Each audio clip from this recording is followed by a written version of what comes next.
versus someone we haven't seen too much of today, Anthony Horberg playing Azorius Spirits. So this is a little bit of a non-conventional Pioneer match. I am joined in the booth, of course, as always, by Devin, aka Doomwake. Talk to me a little bit about the looks from these decks and what does this matchup even look like?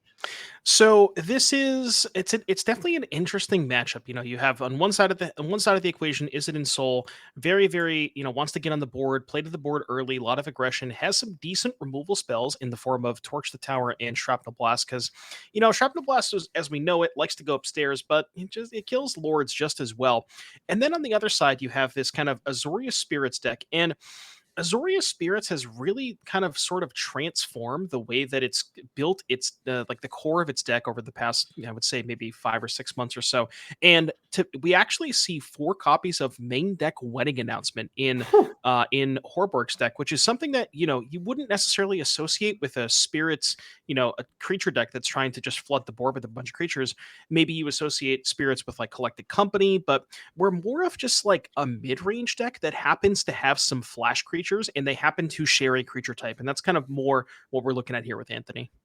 Yeah, that's an interesting look and a great call out there, as these players have really started off both with one drops. You mentioned kind of Horberg looking a little bit more mid-rangey than, and that's kind of supported by the No More Lies coming down here on the Smuggler's Copter, that to stymie some of the aggression. These are reactive cards we're seeing. We're not really seeing a come out the gates hard with a bunch of spirits, Empyrean Eagles, all that kind of thing, just get your opponent dead. None of that's really present here. Like you said, we're leveraging the flash creatures like this Spectral Sailor we see going to work, doing some attacking. Wedding Announcements, Wandering Emperors, here's Catilda, Dawnheart Martyr, or this reminds me almost of like those mono white kind of control decks we used to see in Standard, but just with the Spirits package baked in as well. As here's a look at the flip card from Innistrad Crimson Vow, legendary creature Spirit Warlocks. This is a spirit, has flying and a lifelink, something that's going to matter a lot here. Protection from vampires, power toughness equal to the number of permanents you control that are spirits and or enchantments, as that one's going to bite the dust to a Torch the Tower. Only a 2/2 right now is Catilda. Yeah, that's a tough one, because the Catilda is usually good against removal in the sense of when they kill it, then you can just flash it back with the Disturb half. But unfortunately, Torch the Tower does exile the creature, so that is not going to be an option here. What's nice about Catilda, and I think part of the reason why Anthony has it in the main deck, 2 copies in the main, and sometimes they even play more on the sideboard, but 2 copies in the main, because the protection from Vampire's Claws, as we've talked about over the course of this broadcast, Vampire is one of the best decks in the Pioneer format. And when you have a card that is just able to block a Vein Ripper and not die, that's a really good spot to be in for the Spirits player. Yeah, definitely. And a lot of equity here in this matchup as well. The lifelink matters a ton. Obviously a priority for Eric to take care of with Torch the Tower. So he did a good job of that. And the exile matters too, because it does have Disturb. And the follow-up was strong as well. Case of the Filched Falcon. We've seen that card do some work alongside Darksteel Citadel, which is in play for him as well. You can get a look at that one. The uncommon from Murders at Karlov Manor creates a clue as its first clause there. And then if you solve it, you get Metalcraft, 3 more artifacts. And once it's solved, you can pay 2 in a blue, sacrifice it to put 4 counters on target non-creature artifact, and it becomes a 0/0 bird with flying as well. And so, yeah, we're firing that off right away here to turn our Darksteel Citadel into that 4/4 now non-creature artifact that has become a creature. It's a flying bird, so it has indestructible and flying. Yeah, and if you look at the removal spells in Horborg's deck list, there's 2 copies of Skyclave Apparition, can't touch that. 2 Get Lost, Indestructible doesn't matter. Aganjo doesn't matter. There is 2 copies of the Wandering Emperor in Horborg's deck, so that is a card that we're really looking for here to be able to exile that Citadel, especially while Eric is tapped out, shields down on Spell Pierce. But yeah, that is that if there's no Wandering Emperor, it's basically going to be impossible for Horborg to get that off the battlefield, because there's no additional. I guess there's an Otawara too, so 2 Emperor, sure. 1 Otawara as sort of like quote unquote clean answers to that Citadel. Yeah, some clean answers, not a lot. Needs to find them. Doesn't have a lot of selection available, but does have quite the flying force assembled. So we might be entering a little bit of a racing situation for these players. Now, obviously, it's harder for Anthony Horberg to do. We mentioned his deck is a little bit more mid-range shaped, as here comes an Alpha Strike with everything. Instant Speed Supreme Phantom after the blocks are declared, thanks to Rattlechains giving the Spirits Flash. And that's going to give some hexproof as well. It's going to buff up the whole team. And here comes a massive attack for, I believe, 2 + 3 is 5, + 3 more is 8. That'll put Eric down to 9. There is your look at the Supreme Phantom. 1/3 flyer, able to block if things get hairy on the crackback. But not really something that Anthony Horberg wants to do, as he's more or less flipped the race in his favor off of just having that Lord right away. I imagine if he had a second one, he would have cast it. So the 2 mana does not represent another Supreme Phantom, but could be something else tricky. Yeah, and you mentioned, that Anthony having a difficult time racing, but that Lord really does change the math here. So now Eric's in a position where do we have to leave this Citadel back on defense? Anthony's on 11, which means that if you get a Kraken for that, you can put Anthony to 7, Shrapnel Blast. We're just going to go for Ensoul Artifact on the Blood token. Okay. Interestingly, could have had the potential to put the Ensoul Artifact onto the Citadel. So it looks like we are going to play defense. We're going to Kraken for 5 that is, presumably going to put Anthony down to 6. Likely does not want to chump block with that Phantom. And now you have that 4/4 on defense. And what's great about the 4/4 being on defense, we mentioned one of Anthony's main outs to it being Wandering Emperor. Well, you can't Emperor something that's untapped. True. And so, yeah, that's something that's more or less off the radar. Now, a great blocker in the form of Darksteel Citadel. And of course, Mausoleum Wanderer can only counter instants and sorceries, can't go after the Ensoul Artifact. Something I want to highlight really quickly is the way Eric Hennig tapped. So, you can gain a little bit of information about how your opponent, what your opponent's hand looks like based on how you tap your mana.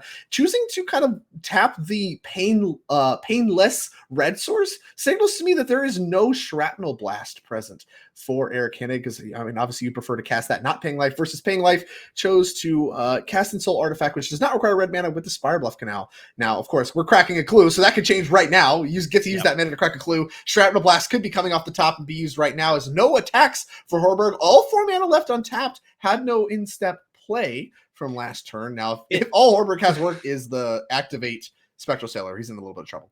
Yeah, and a card that Eric is really looking for here is Inti, because I think one of Anthony's plans here is maybe just start chump blocking either the 5/5 or the 4/4, and Inti really messes the equation up on that, and Eric's even going to get it with both here. So, with Anthony on 6, Anthony has to kind of think about, okay, well, can I maybe go to 2? Because if you go to 2, you don't die to Voldaren Epicure. You still die to Shrapnel Blast either way. That's not going to change no matter what. But yeah, wondering if, maybe you just decide to take the hit from the Citadel because you need more stuff in play to be able to have a big crackback on the following turn. And potentially that Wanderer could also, mess with Shrapnel Blast math, although currently it is a 2/2, and Eric has 4 mana, so we can go blast and then pay for that Wanderer. Yeah, so that is, more or less where we're at. Does not have it. Going for Smuggler's Copter instead. Bunch of cards left over for Hennig, who does leave Spirebluff Canal untapped this go round as we go back to Horberg, who did just activate Spectral Sailor, but in quite a bit of trouble. Not really have, Double Lord maybe could start, like Double Supreme Phantom could really start to look like a potential for a lethal attack. But we do have a Smuggler's Copter blocker thanks to the post-combat deploy of the Copter. Outside of that, though, Horberg's in a lot of trouble. He's under the abyss, as they say right now, and 2 of them, because there's a lot of lethal attackers. Yeah, triple abyss if you count the Copter. We're in trouble. A lot of abysses here. See, I thought abyss was a world enchantment, which means you can only have 1 copy of it in play, but apparently Eric has decided that's not the case. It's that power creep, man. I know, right? Smuggler's Copter also notably extremely good here because it plays like it's going to be able to play offense next turn, but it can play some pretty good defense here. Nothing of Anthony's can profitably attack into it, I guess, except the Rattle Chains. So it's providing this sort of brick wall while also making a lethal attacker. And this is going to be a tough spot. I guess Anthony can trade the Rattle Chains for the Copter, chump block the other 2, but I'm struggling to find a way that Anthony can sort of get out of this because the creature sizing on the battlefield is just so you know what I mean? Like Eric's heroes are just so much larger than Anthony's. Like I said, I think it still has to start with the Wandering Emperor. It's just one of the best cards. Being able to gain you some life. Maybe you can actually take a hit against something like the Smuggler's Copter, take care of some of your bigger problems, start getting some double blocks involved, and then untap with something that starts to really snowball the game in your favor. It has to involve those kinds of cards, removal spells that actually work. Get Lost can also kind of do that, but giving your opponent artifacts when you're playing against Ensoul doesn't feel good, as here does come a Get Lost coming down on the Blood token. Spell Pierce going after it instead.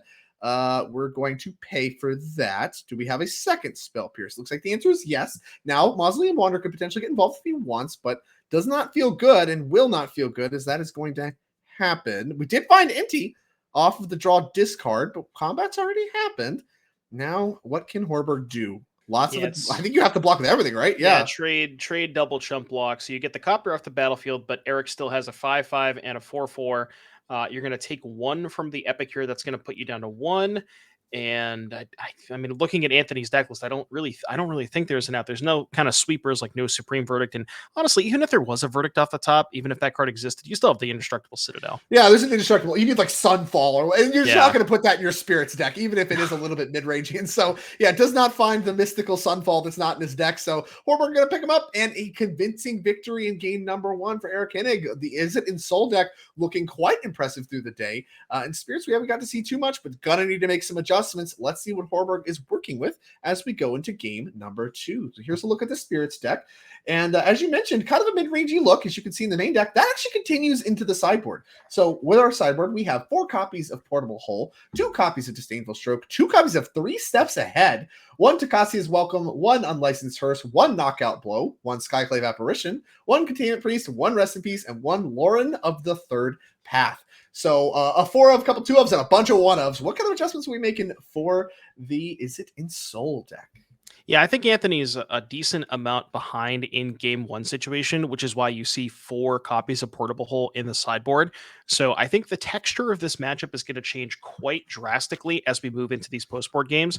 The 4 copies of Portable Hull and the 1 Lorraine of the Third Path, those are kind of slam dunks for me.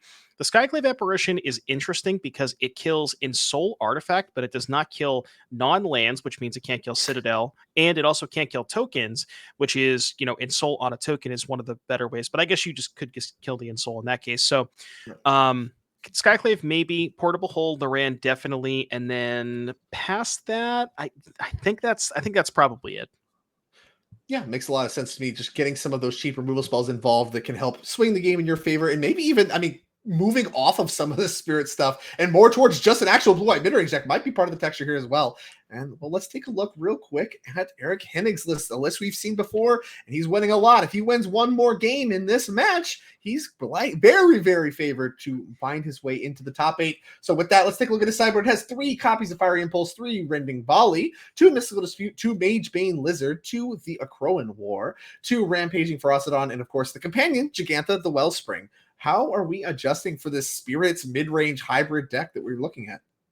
Yeah, so Eric, I think a favorite in game 1, and potentially even gains more in the sideboard than Horborg does, because we have 3 Fiery Impulse and 3 Rending Volley. Those are slam dunks. Presumably, you're going to want to probably trim on the Spell Pierces, because those, I guess they can fight over Normalize and the announcements, but the announcements might actually come out. So we're probably going to swap out some of this more, interactive stuff, maybe even the Cryptic Coats, and just get in some more cheap removal. Maybe could also go towards the Mystical Dispute, because those can take out stuff like Rattle Chains and Supreme Phantom. But yeah, a lot of stuff to like here for Eric. Yeah, a lot of options. And importantly, I think part of the decision Eric is going to have to make is a lot of his main deck cards are quite good. And he does have a lot of good options in the sideboard as well. And with Anthony Horberg, unclear how much Eric knows about how much there is a pivot into a more controlling deck with all of these removal spells, and can maybe throttle back on some of the Spirits, maybe try to invalidate some of the removal that might come in. We see a lot of options here. If you bring in all the Rending Volleys, all the Impulse, and Anthony cuts on some of the creatures, that could maybe get a little awkward. So there is some play to the sideboard because he has so many potentially good options. He's going to have to actually make some decisions on, okay, what can we only bring in a few copies of? What can we leave behind for this Spirits mid-range hybrid kind of deck that we're looking at? Yeah, sort of like a cat and mouse thing, like we were talking about when we had Garrick on camera against Phoenix, where it was like Garrick had a bunch of cat and mouse. I don't mean to use that as a literal term, but Garrick had a bunch of Cutsil's Flankers and Regal Caracals in the sideboard, and we were like, oh, well, the Phoenix player may have to keep in some removal to kind of kill that stuff. It's sort of the opposite of that. So we'll have to see how these players choose to sideboard, as we see Anthony lead on in a Darkheart Wastes and no 1-drop, but potentially could have a Sailor, and that is not the case. But trying to get a good look at the Hennessy, a Portable Hull, a No More Lies, potentially a Supreme Phantom, and trying to figure out if you want to tap out on turn 2 or potentially hold up that counterspell. Yeah, it's interesting. The counterspell, the Izzet in Soul deck's not known for making its, 6th, 7th land drops, so the No More Lies is very likely to have targets as the game goes on, and just developing the Supreme Phantom is already a great blocker against some of the 1-mana 1/1s the deck can present. NT, it can also kind of just block the NT unless we discard a card, and then maybe we can reach for Portable Hulls and stuff like that if you really are scared of the NT, which very well may be the case. No second white means we can't hold up No More Lies, but here comes Portable Hull. That's a little awkward. Anthony really wanted to try and find a white source so we could go Portable Hull plus hold up No More Lies. Looks like we are going to hold up 2 mana. I couldn't quite get a good glimpse to see if there was a Rattle Chains in hand, but I think there is. Okay, Wanderer is not a terrible follow up either. But yeah, really wanted to be able to hold up that No Moralize to be able to, fight over Eric's. Like, say, if Eric goes, Darksteel Citadel into Ensoul Artifact, now Anthony doesn't have a good any good recourse against that. Right, and yeah, not really having access. Only one white means the Skyclave Apparition actually in Anthony's hand right now, even though he has 3 mana, is uncastable. As his leftovers are very interactive. No More Lies, Portable Hole, Skyclave Apparition. Skyclave, of course, not castable, but Anthony has had time to develop some creatures here, so he's actually able to start getting a clock going. Supreme Phantom by itself, not a great clock. Mausoleum Wanderer, however, turns things up very, very quickly. And with Eric having literally no non-land permanents in play right now, I mean, Anthony looks very ahead from this posture. But of course, Eric has a lot of cards to work with, so we'll see what he can develop this turn to really start to swing things back in his favor a little bit, starting with Smuggler's Copter. Yeah, as we saw last game, Smuggler's Copter being able to provide offense and defense. The flying body, very, very good at kind of brickwalling some of these smaller flyers. But I mean, if there's a second Lord that gets into the equation, maybe that can sort of change the math. And on top of that, Eric does not currently have an extra creature to be able to crew that. So getting a look at the hand for Eric is think I see Ensoul, Shrapnel Blast, Cryptic Coat. So a lot of payoffs, but none of that cheap like, Spyglass Siren, Voldarin Epic here, none of the cheap enablers. So hand's a little bit clunked up here. And, while under this, a little bit of pressure, could end up being a little bit more. But yeah, we'll have to see how Eric's hand develops. Yeah, and I think that like you mentioned, it really just needs to find a creature and really start to get the Smuggler Copter going. Because like getting the Smuggler's Copter online is actually a big deal here. As Anthony did find land number 4, still not white. So Skyclave Apparition not going to work. As here does come the one Legion Now that one's Extruder, nice. a card you called out that I think looks really good here. When enters battlefield, does 2 damage to any targets. That one can go right after the Mausoleum Wanderer, provided it resolves, which there's a little bit of fight here. So here comes No More Lies, but look at Legion Extruder on the screen there. 1 in a red for an artifact. Enters battlefield, 2 damage to any target. You compared it to Bone Crusher Giant. You can then pay 2 and tap to sacrifice another artifact. Can't do itself. And you get a 3/3 Golem for your trouble. And this is going to be a huge draw step here for Anthony. Anthony has a Skyclave Apparition, but does not have the second white source. Eric is going for Ensoul on the Smuggler's Copter. If there's a white source off the top here for Anthony, good. Everything's clear and everything's good to go. If not, and Eric gets to untap with that 5/5, this is going to be Anthony's going to be in a rough spot. Yeah, absolutely. I think he still has a second Portable Hole dialed up, so maybe that can work as well. Does But he? if he finds Okay. a land, we can fight over it. I thought I saw one. I could be wrong.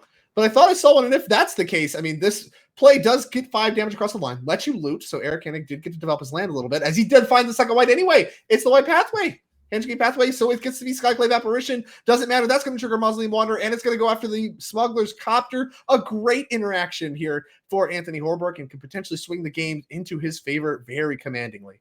It's going to pump the Wanderer, attack for 4. That's going to put Eric down to 10, I believe. And with Eric going to 10, you have 1, 2, 3, 4, 5, 6. Any spirit off the top is going to make that 7. So yeah, Eric's and Eric's hand now is Shrapnel Blast and Soul Artifact. But I don't know, you take a look at Eric's battlefield, there are no artifacts in place. So drew all the payoffs, but not enough of the enablers. We have towards the tower to start getting things going. So we're going to go after the Mausoleum Wanderer. So that's going to get picked off. And that does represent quite a bit of the pressure going on. Now, only 4 power and toughness in play is Cryptic Coat, a solid follow-up, getting to be very mana efficient is Eric Hennig this turn, which gets to do a little bit of disguising. That creature has Ward, as we get a look at Cryptic Coat here, a rare from Murders at Karlov Manor. Equipment, artifact, 2 and a blue. Enters the battlefield, you get to cloak the top card of your library and attach Cryptic Coat to it. And then the creature gets +1/+0 and cannot be blocked. So a 3/2 unblockable here for Eric with Ward 2. And then, of course, if you remove the creature, you cannot move this Cryptic Coat around. You have to pay 1 and a blue to pick it up, akin to like Batterskull of old. Pick it up and replay it for that kind of creature immediate equip thing going on with the card. As here comes Wedding Announcement, a follow-up for Anthony. Yeah, this is going to be interesting because, funny enough, the only artifact that Eric has left, or that Eric has, is that Cryptic Coat, and you kind of want the Cryptic Coat to be able to give the creature unblockable. And if you ensoul the Cryptic Coat, it falls off of the creature. So you could either have a 3/2 unblockable, or you could have a 5/5 non-unblockable and a 2/2 non-unblockable. The issue with the 5/5 unblockable is that Wedding Announcement coming off the top for Anthony is a very, very good roadblock against that 5/5. So Eric Eric's in this weird position where do you just keep the coat? Do you hit for 3 and then hope that you can get in maybe 2 attacks and a shrapnel blast plus something else? We need 1 other damage along the way to get to 12. This is a very, very interesting spot here for Eric, and I didn't quite see what he drew, but I know for a fact we have Ensoul and Shrapnel Blast, and we have a judge question.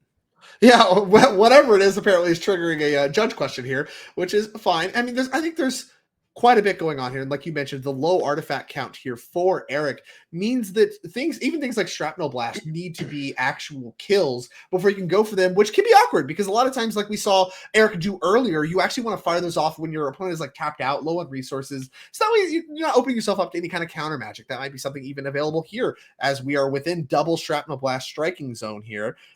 Is Anthony Horberg at only 9 life.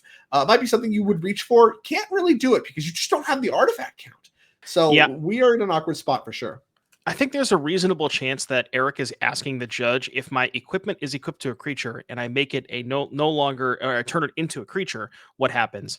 But yeah, in that instance, the Cryptocoat would fall off at the 2/2. But the 2/2 would still be able to be there. I'm curious if there's anything relevant under that. I'm trying to think. I'm going to look at Eric's deck list and see what the best hit. It's not really a lot of good hits. I mean, it could just be a random flyer like a Spyglass Siren or a Gear. I guess Gear Drake could be pretty good if you can find some things to sacrifice where you can flip over the Gear Drake and then maybe get to trigger that a couple of times. As we see mana lined up, I think we might be going for the Ensoul on defense here, and that is the I mean, I love this. I mean, being able to obviously attacking on the ground, not great, but you can kind of split the difference. You talked about having to kind of pick one path or the other. This is the path that splits the difference. Get your hit for 3. Now you're in double Shrapnel Blast territory, and now I get to make my 5/5, and your best attacker right now is the Skyclave Apparition. If you attack with that, I get a creature. So that really stymies a lot of the aggression. And with Eric all the way down to 9, not opening yourself up to getting punked out by things like another Supreme Phantom or something of that nature, it can be an important factor in this game, as Eric does just look to build for a little bit of reach. Valder and Epicure's, your Shrapnel Blast and things of that nature. Here comes a second copy of Portable Hole. I believe this one's been around for a while. And I do see a second red card in Eric's hand. I cannot quite tell if it's another Shrapnel Blast, but he's holding it a little close. I think it might be an NT. I know there's at least one Shrapnel Blast in hand. So I almost wonder if Eric now wants to go. So what's this? This is an attack for 4 damage. That would put Eric down to 5. Maybe Anthony wants to hold back the spirit or the token. Notably, if Anthony attacks with 2 creatures this turn, not going to have another token on defense because the announcement's going to draw a card rather than make a token. So maybe there's some like situations where Anthony's trying to play around the top deck another Ensoul artifact. What exactly can I play around from Eric in terms of the top of the deck? And definitely has to have Shrapnel Blast on the radar at some point. Right, and that's part of the equation as well. Now, obviously, Eric does have the option to return Cryptocoat to hand on instep, but now with Eric all the way down to 5, not even looking like a good option. Yeah, he doesn't even reach for that. Needs to get a little bit of help from the top of the deck, but like you mentioned, Wedding Announcement draws a card thanks to the attack from both Supreme Phantom and Skyclave. Not as many blockers here for Anthony Horberg, as we did find a Spyglass Siren, not only a flying blocker, generates a map token, which is another artifact to sacrifice to things like Shrapnel Blast. And like you mentioned, we see one Shrapnel Blast in hand, another card that we can't get a great look at, but no attack. It might be a red card. That Eric's planning on getting another turn. You think it's what? I think it might be a red card, but it's tough to tell if it's a second Shrapnel Blast or not. So do we have lethal through this blocker? Well, we're firing off mana now for Eric. Okay, so we tapped down for Rattle Chains, and I assume this has to be lethal because I believe we're currently Shrapnel Blasting a creature in response to the Rattle Chains target. Not sure. Well, no, we went face. Okay, so yeah, we're at 4, as there's a Mausoleum Wanderer, and this looks lethal to me. 3, Is this 4, not lethal? 5 We have attackers. 2 real blockers? Yeah, 2 blockers. You block the Skyclave, you block the Rattle Chains, and you take 1, 2, 3. Is it 4? 4? It might be 4. It might be 4 without a spirit because the Wanderer is 2, the Phantom is 1, the token is 1. You block the other 2. Yeah. So yeah, I think we're actually a point short without another follow-up spirit. Now that does take care of Eric's board, but again, leaves you open to dying to things like a top deck Shrapnel Blast, or if Eric just has another Shrapnel Blast already. I mean, we mentioned we see some kind of red card. Don't have a great look. Little awkward if no follow-up spirit. Now, I think if Anthony had the spirit, we would have already slammed it in attack. Yeah. I don't think there's that much to think about. We would have cast it by now. Right. So what is Anthony's leftovers? Is it any good? And, I have to wonder now, looking at the Otawara in play, is there any way we could have maybe kept I that back. guess Wandering Emperor would also be lethal because that's an extra point of damage that just from an unblocked attacker. Sure. You Yeah. see Eric lining up some blocks here. There's the blocks that we expected. And assuming we did our math correctly, I believe that is only 4 damage. All right. Do you have any tricks? Any Wandering Emperors? All right. We're going to damage. No. Yeah, that looks like down to 1. Knock the top of the deck here for Eric. Do we find a Shrapnel Blast? If there's not one already in hand, I think it might be a red card, but I can't confirm what it is. 3 mana. Second wedding announcement here for Horberg. So 2 cards well, coming. One of this could find a counter spell. Right.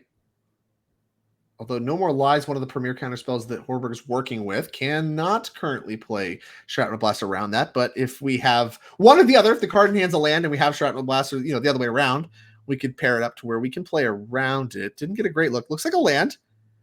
And it is a Shrapnel Blast. So we have land Shrapnel Blast, so No More Lies isn't good enough. But we have Lofty Denial. Oh my gosh. So Canada on one, but not the other. No More Lies. We played around. Did not play around. Lofty Denial and another electric game here for Eric Hennig. And that is going to mean that Anthony Horberg, is going to pick up a win in this match. So to game 3 we go in what has been some tight back and forth between the Spirits player and the Izzet Ensouled player. Let's take a quick look at the deck list one more time. Now that we've seen a little bit of the sideboarding, all the wedding announcements and things of that nature stayed in, as did the Spirits stuff, are we more interested in changing our sideboarding around? So I actually didn't see too many of the sideboard cards that Eric made, and that makes me think maybe he didn't actually make that many changes. Maybe we didn't bring in as many of the removal spells, Rending Volleys, Fiery Impulses. Seeing all the Spirits, do we actually want to change some of that, get some more removal spells in our deck? I mean, I guess it could be a play draw thing where maybe you want the volleys, maybe all 6 of them on the draw, but when you're on the play, you want to be a little bit more aggressive and don't need the impulses. I think the volleys are just too good because they're very efficient. They kill every creature in the Spirits deck list, and they're uncounterable. So I think you can't really you have to bring in the volleys, but maybe impulse is more of a play draw thing.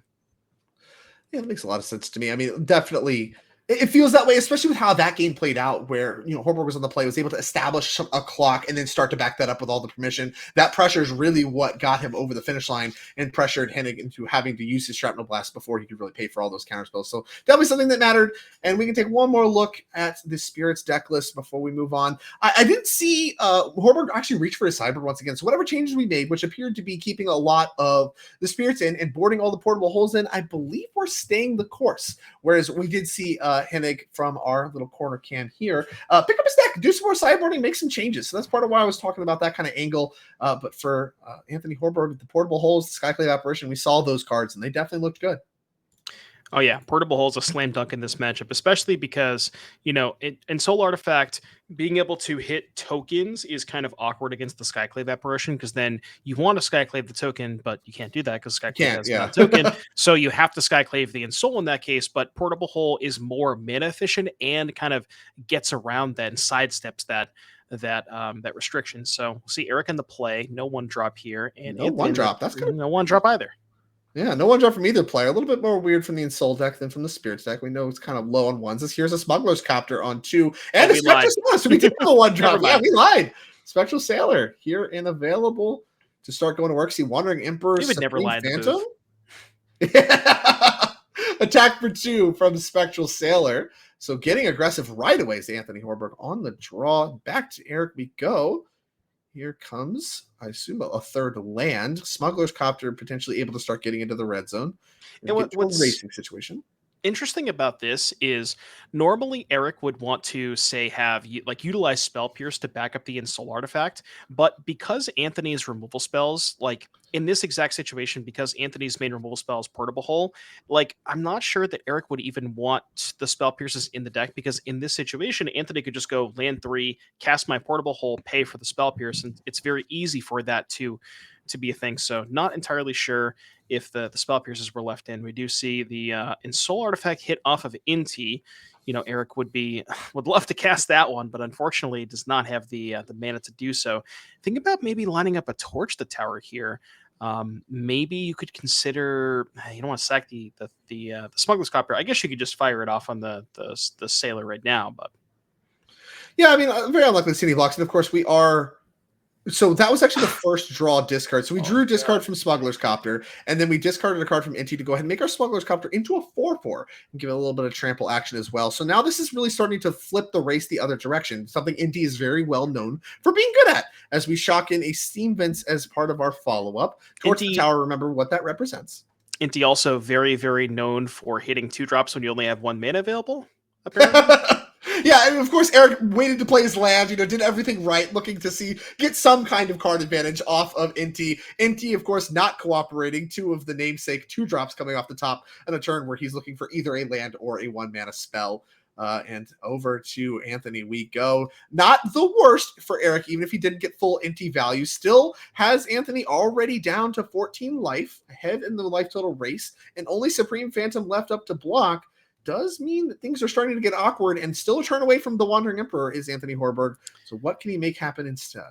Yeah, Anthony's deciding between, it looks like, Wedding Announcement and Skyclave Apparition. I think because you're this far behind on the battlefield, especially facing down the 4/4 Copter, if you just play Wedding Announcement here, you're taking 7 damage next turn because the Inti's going to get trampled. You can't even really chump block the Inti with the 1/1 token. I think if that's the decision, I almost think that there's you just have to play the Skyclave here.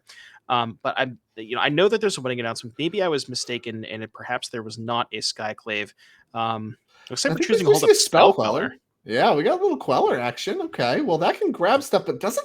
I mean, a 3/4 doesn't block a 4/4 Copter that well, and especially if it continues to grow, thanks to the Inti, which, yeah, we're getting that started right away. Wasting no time is Eric on getting the Smuggler's Copter Inti stuff going. It's a really heads-up play for Eric. I think a lot of people would be tempted to just pre-combat play the Spyglass Siren to crew the Inti, but Eric is very, very aware of the presence of Spell Queller. So, if basically Eric is in a position where he's saying, okay, I'm ahead on board. If my opponent is willing to hold up 3 mana, I'm just not going to play into it. I have a Copter in play. You have to answer this. If you don't, you're going to die to it. So I think a very, very heads-up play here for Eric, choosing to not play into that Spell Queller.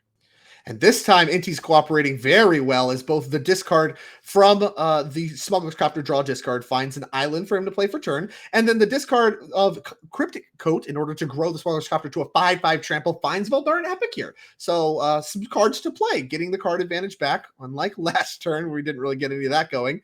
Now we get to deploy Voldaren Epic here, deal another point, down 8. This is so good, too, because Anthony is like, okay, I need to use my mana. I want to play the Spell Queller. It's obvious Eric is playing around it, but Eric played this perfectly because now he's going to be able to get to resolve Cryptic Coat, which unless there's something. No, I think he discarded that one. So we have the Spyglass Siren, which is actually still fine. So Spyglass Siren going to allow you to really make sure that Anthony can't flip the race out of nowhere. Yep. And is going to create another artifact to come with it. So you get a look at Spell Queller here. That one actually doesn't counter anything. So this gets around uncounterable. Exiles target spell. Converted mana costs 4 or less when it enters. Jam it. And then when it leaves the battlefield, you get to cast it instead.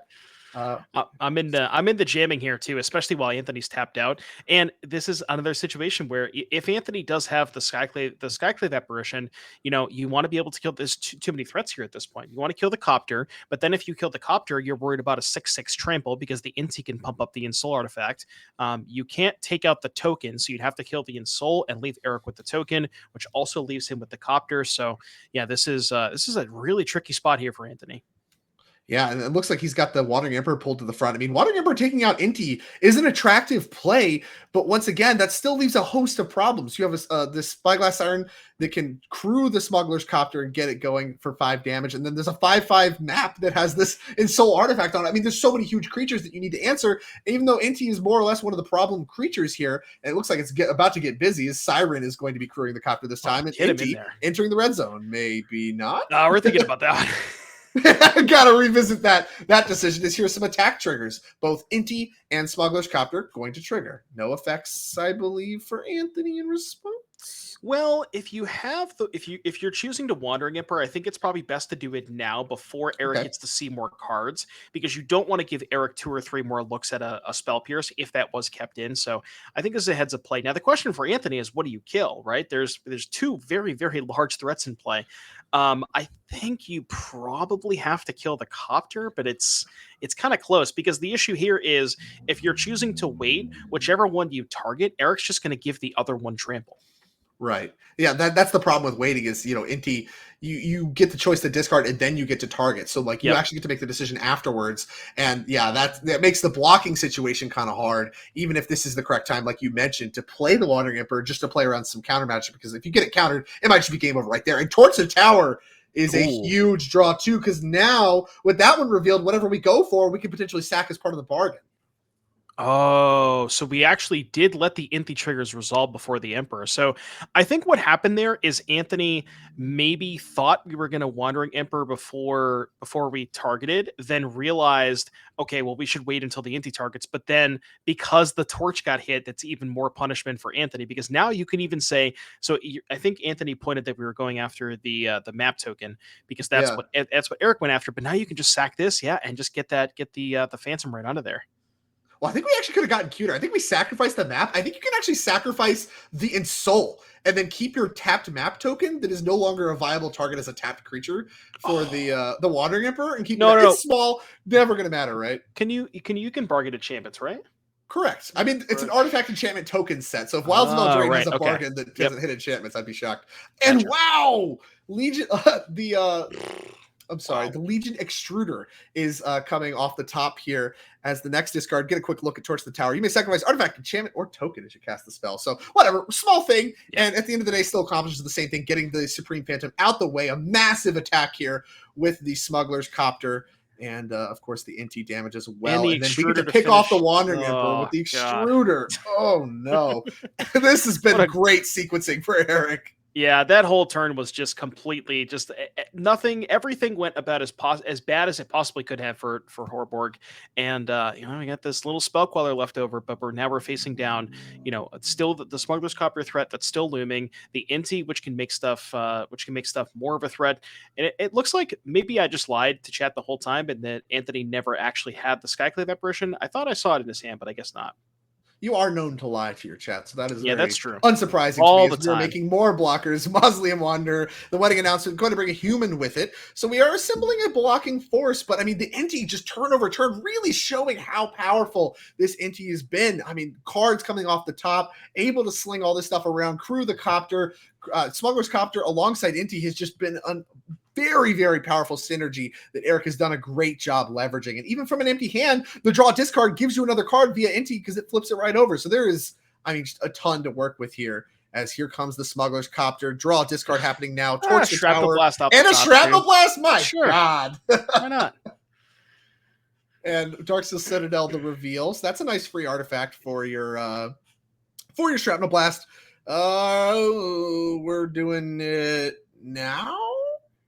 Okay, Extruder, go away. Yeah, okay, yeah, there we go. Now we're just dead, face up. And that's going to do it. Eric Hennig is going to win game number 3, advance to 5-0. And, I mean, if I'm okay at math, you're okay at math. It looks like he should be able to make the top cut with that. So we're going to have a quick conversation with Eric Hennig here in just a moment as he finishes cleaning up his cards after some electrifying games over and over again. I mean, really, the reach that this Izzet Ensoul deck has with Shrapnel Blast never ceases to amaze me. It is the power of the deck, and it's what gives it. I mean, it looks like a mopey artifact aggro deck until out of nowhere, you're dead. Yeah, if your life total is in a multiple of 5, then you could just die the next turn if they just, draw like that spot with the double Shrapnel Blast and draw a discard. You get a lot of looks with Inti too, especially Inti with Copter. You just get to look at so many cards. And I think that was very, very well played by Eric. There was that one spot where, it was pretty clear that Horborg held up the Spell Queller. Eric didn't play into it and sequenced very, very beautifully. So congratulations to Eric, who we believe is now a part of our top 8. Yeah. Like I said, I think he's going to be the first confirmed member of our top 8. We'll see exactly how things play out. Weird stuff can happen in tournaments, but I am fairly confident from my position and my experience and my years that we'll be seeing a little bit more of Eric Hennig today after our final 2 rounds. Now, remember, this is round 5. So after we're done with our interview, that will conclude round 5. We'll have 2 rounds left. So, 7 rounds. This is the last event of season 1. We're going to get a look at our players to watch and an update at the beginning of round 6 as well. But bear in mind, we are two more people are punching their ticket to the end of year NRG championship at the end of this event. Period. No questions asked.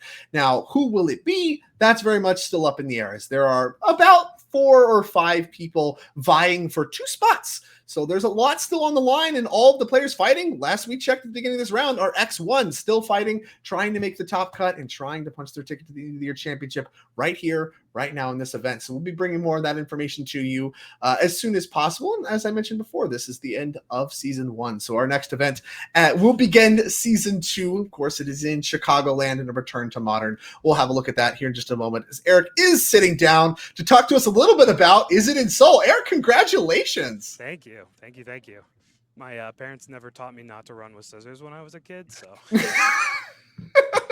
So I don't know how long you've been saving that one up for. That one's pretty good. Yeah. So talk to me a little bit about your deck decision. I mean, it has been electrifying. Shrapnel Blast has looked incredible in this metagame, and all of your matches have looked very close, and the deck has looked incredibly powerful. Talk to me about your selection here. Yeah, Shrapnel Blast has been the MVP. I think some of the shifts, especially with there being more vampires, opportunities to have cards like this in your deck, where when there was a lot of blue-white, let's say back in January when we had this other Pioneer NRG, you could never even consider playing something like this.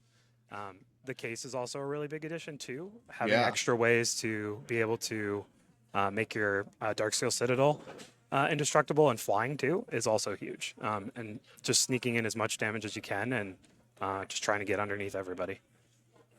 Yeah, well, I mean, you brought this deck to a tournament for a reason. You expected there to be a lot of Phoenix, I'm assuming, which means I have to imagine you probably think your Phoenix matchup is okay. It is okay. I did make a last minute decision. A lot of these lists online play 4 of the Magebane Lizards. I know Amalia is kind of a big thing here, so I did do a split with Ferocidon. Because the Amalia matchup's kind of rough. So yeah, I mean, it worked out well in my other match there. So I'm thankful for that. Yeah, I mean, we've seen you play against Phoenix on camera, and like at least the matchup looked close, if not favored for you. And part of that is the Torch to Towers. And you also mentioned the case of the Filched Falcon being a big upgrade for your deck. Yeah, I mean, is this a card you found? It looked incredible. You were able to make flying blockers, which mattered a ton in the Phoenix matchup. Yeah, not a card I found. Not a brewer. Not a brewer. I appreciate the honesty. You're gonna look. I got that card on screen. Yeah, I mean, does exactly what you wanted to do. A 1-mana card makes an artifact, and then Metalcraft something you're looking to assemble anyway, and then of course can animate your Darksteel Citadel play we've seen you make multiple times at this point in time. Awesome. Been a massive upgrade to your deck, and really has presented a critical mass of these kinds of in-soul effects that I think you can agree has made your deck kind of look like a whole different deck. I mean, it looks very, very powerful. Yeah. The other piece that is recent from the big score that I've also enjoyed is that Legion Extruder. When the board gets kind of gummed up, and just being able to get rid of your tokens if you can afford to, and spit out a 3/3 is always good. And the downside, it's still an artifact, so it's not like you're losing for your Shrapnel Blast count or anything like that. So it's been great. I would probably try to find another room for another one if I could. Yeah, the other card that's looked really, really impressive to us when we've seen you on camera is Inti, which is a card that is, especially when you have all these ways to make 5/5s, being able to give them trample, and you have the Epicures and Smuggler's Copter to kind of like, I was very surprised at how many cards that you actually get to see with Inti. Yeah, especially when you have the Copter going. Right, like it's 2 triggers, the extra piece, the draw that you have. You pitch a land, or you pitch a dork that you don't need anymore. Yeah, the engine is very powerful, and then the incidental trample too from Inti is really helpful at just trying to push as much damage as you can through. Yeah, I mean, like I said, like Devin here said, that's incredible. It has looked incredible. And again, with these 1-ofs and these choices you made with the 1-of Legion Extruder and some of the 2-ofs like the Case and the Cryptic Codes and stuff like that, finding those cards so much easier when you have this kind of selection, all the artifacts you make that can kind of let you dig through your deck, Inti, Smuggler's Copter. You really just look at so many cards each game, even if it's not in the same way decks like Phoenix do. It's looked incredible. And I believe, we're going to be seeing a little bit more of you in the elimination rounds as a result for your very smart choice. So congratulations on that. Do you have any final shout outs you want to make before we let you go and celebrate with whoever you're with? No, just shout out to my friends, my teammates, my wife, everyone always supporting me. It's always great. Happy to be back on the grind. So thank you both. Appreciate it. We're happy to have you. Incredible job. And like I said, awesome deck, awesome choice. Excited to watch more of your magic in future rounds, which, like I said, I'm sure we'll see more of shortly. Thank you again. All right. Well, as I mentioned before, that will do it for round number 5 here. Eric Hennig, an impressive, like I said, electrifying performance with these Shrapnel Blasts. It's been so awesome to see. So we're going to take a break very, very quickly, and we are at the end of the round, so we will be back with round number 6 in no time, where we will take a look at our players to watch once again. Don't go anywhere.